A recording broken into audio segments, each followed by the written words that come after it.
Di negeri yang setiap hari bicara tentang masa depan, tentang Indonesia emas, tentang generasi unggul, ada anak-anak yang berangkat sekolah dengan satu pertaruhan paling mendasar. Apakah mereka akan sampai ke seberang sungai atau tidak? Ini bukan cerita dari daerah konflik, bukan pula wilayah terisolasi di ujung negeri. Ini Waibungur, Lampung Timur. Puluhan tahun jembatan ini mangkrak.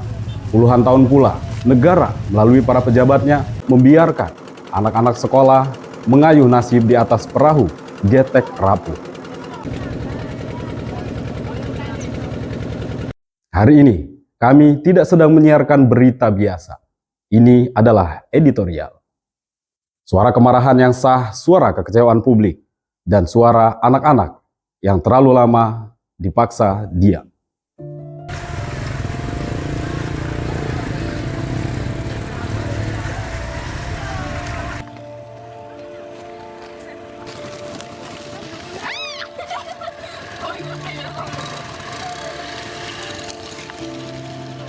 Setiap pagi, rutinitas ini terulang. Bukan sekedar menyeberang sungai, tapi menyeberang dengan rasa takut. Tak ada jaket pelampung, tak ada pengawasan resmi, tak ada jaminan keselamatan. Yang ada hanya kebiasaan berbahaya yang dinormalisasi.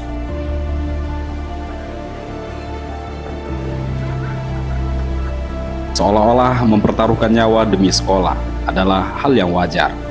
Padahal ini bukan soal alam. Sungai ini tidak baru ada kemarin. Yang baru dan terus berulang adalah kelalaian.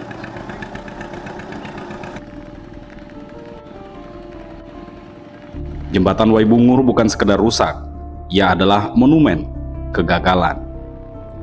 Monumen janji politik, monumen proyek setengah jadi, dan monumen uang rakyat yang entah kemana.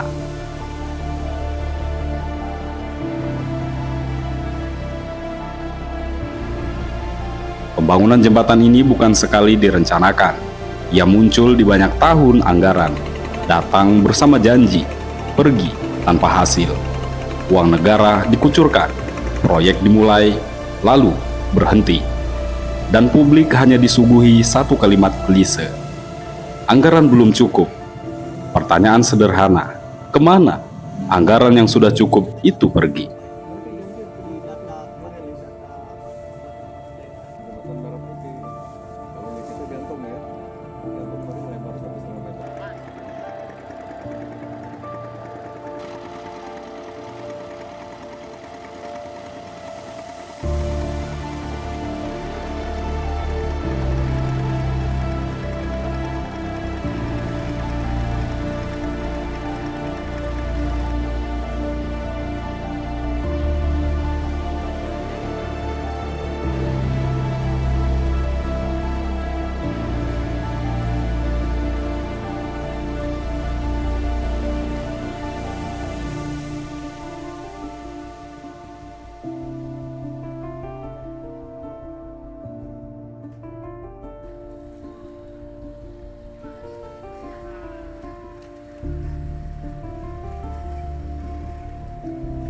Mengapa yang tersisa justru tiang-tiang bisu dan besi berkarat?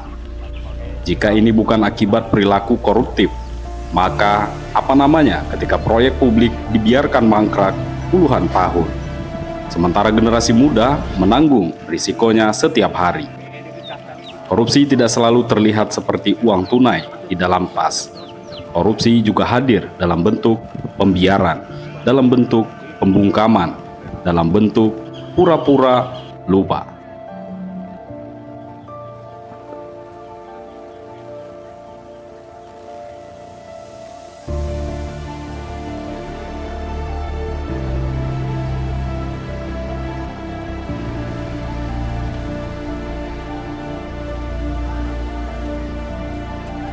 Coba bayangkan, anak usia sekolah setiap pagi harus berpikir, aku bisa berenang atau tidak? Ini bukan soal keberanian, ini soal kelalaian negara. Orang tua hidup dalam kecemasan permanen.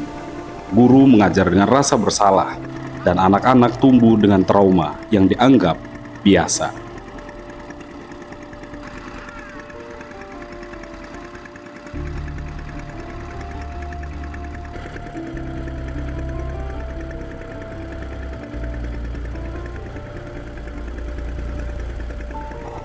Ketika negara gagal menyediakan jembatan, yang runtuh bukan hanya infrastruktur, yang runtuh adalah rasa aman, kepercayaan, dan harga diri sebagai warga negara.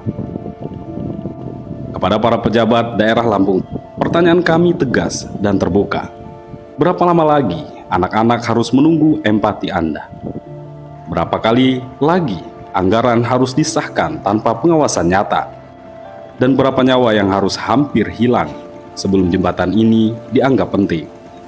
Jangan bicara soal prosedur ketika nyawa dipertaruhkan setiap hari. Jangan bicara soal prioritas jika pendidikan dan keselamatan anak bukan yang utama.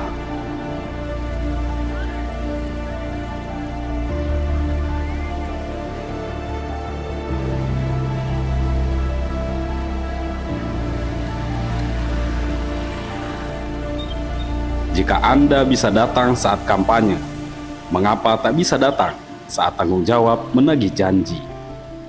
Editorial ini bukan sekedar kritik, ini adalah peringatan bahwa korupsi dan pembiaran tidak pernah abstrak.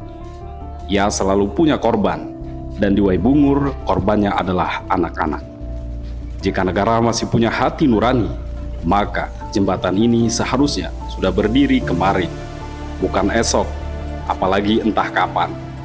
Karena pendidikan tidak boleh dibayar dengan nyawa, dan masa depan tidak boleh dititipkan pada getek rapuh.